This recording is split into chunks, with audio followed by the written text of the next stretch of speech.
एक बार एक crime reporter अपनी गाड़ी से कहीं जा रहा होता है, लेकिन अचानक उसकी गाड़ी के सामने एक आदमी बेसुध हालत में आकर गिर जाता है।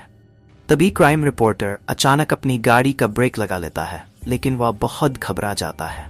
उसे समझ नहीं आता कि इतने सुनसान रास्ते में ये आदमी कहाँ से आया। तभी वह हिम्मत करके गाड़ी से बाहर निकलता है और उस आदमी को उठाता है। तभी वह घबराते हुए रिपोर्टर से बताता है कि कोई उसे जान से मारना चाहता है, इसलिए वह अपनी जान बचाकर भाग रहा था। लेकिन रिपोर्टर को उसकी बात पर भरोसा नहीं होता।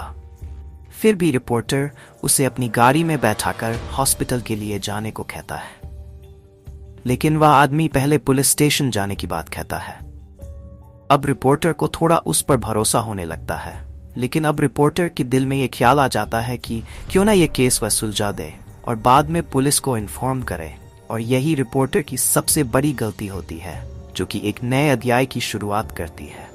अब तक रिपोर्टर को उस इंसान पर पूरा भरोसा हो चुका होता है और वह उसकी बातों में आ जाता है। वह इंसान एक हॉस्पिटल का नाम बताता है और कहता है वहां के एक डॉक्टर को वह जानता है और उसके पास जाने की जिद करता है।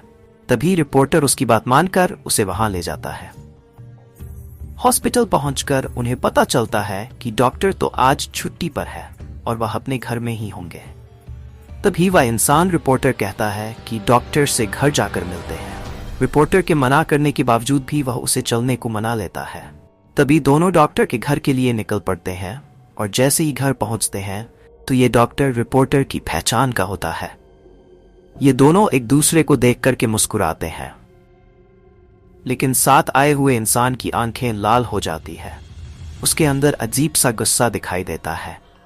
डॉक्टर रिपोर्टर को घर के अंदर बुलाते हैं।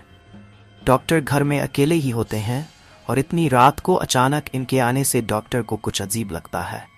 फिर भी वह रिपोर्टर से पहले से परिचित होने की वजह से दिमाग पर ज्यादा जोर नहीं देते हैं। तभी रिपोर्टर डॉक्टर को सारी घटना बताते हैं, लेकिन डॉक्टर को फिर भी ये बात समझ नहीं आती कि यह आदमी उन्हें कैसे जानता है जो रिपोर्टर के साथ आया है।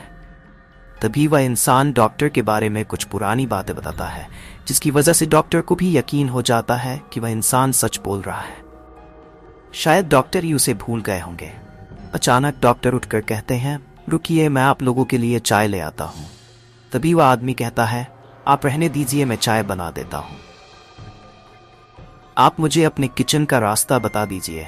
लेकिन डॉक्टर को यह अनुचित लगता है तो वह उसे मना करते हैं, लेकिन वह इंसान काफ़ी जिद करने लगता है तो डॉक्टर को मजबूरी में उसे किचन तक ले जाना पड़ता है और डॉक्टर उसे चाय का सामान देते हैं और बाहर चले जाते हैं। तभी वह आदमी गैस का रेगुलेटर ऑन करके किचन की सारी खिड़कियां बंद कर देता है और थोड़ी देर बाद डॉक्टर को आवाज़ देता है कि आपका लाइटर नहीं चल रहा। डॉक्टर जैसे ही किचन में आते हैं तो उन्हें गैस की बदबू आती है, लेकिन वह सामान्य बात समझकर उस इंसान से लाइटर लेते हैं और जैसे ही वह लाइटर जलाते हैं वह आदमी बाहर भाग जाता है और अचानक गैस की आग डॉक्टर को चपेट में ले लेती है। अचानक हुई ऐसी घटना से रिपोर्टर को कुछ समझ नहीं आता और वह रिपोर्टर उस आदमी के साथ घर के बाहर भागता है। वह रिपोर्टर यह घटना देखकर जल्दी से पुलिस को इन्फॉर्म करता है और साथ ही साथ फायर ब्रिगेड को भी बुलाता है, लेकिन तब तक बहुत देर हो चुकी होती है।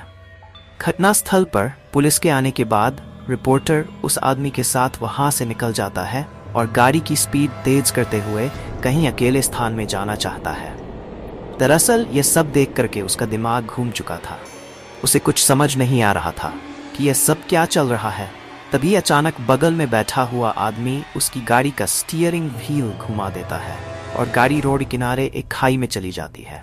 गाड़ी का इतना जबरदस्त एक्सीडेंट होने के बाद दोनों की हालत बहुत बुरी हो जाती है। दोनों खून से लथपथ दिखाई देते हैं। रिपोर्टर मूर्छित अवस्था में होकर उस इंसान से पूछता है, तुमने ऐसा क्यों किया? तभी वह इंसान जोर जोर से हंसने लगता है और रिपोर्टर से कहता है, मेरा सोनू सो गया। रिपोर्टर यह सुनकर चकित रह जाता है, क्योंकि इस नाम से तो उसे उसकी प्रेमिका बुलाती थी जो कुछ सालों पहले गुजर चुकी थी, जिसकी वजह ये रिपोर्टर ही था जिसने उसे अपने प्यार के जाल में फंसाकर उसे गर्भवती कर दिया था। और जब बाद में लड़की ने शादी करने के लिए कहा है तो वह मना करने लगा, लेकिन लड़की की जिद करने के बाद वह शादी के लिए मान गया। लेकिन लड़की को क्या पता कि यह तो केवल उसका दिखावा था और रिपोर्टर की मौत से ये कहानी खत्म हो जाती है।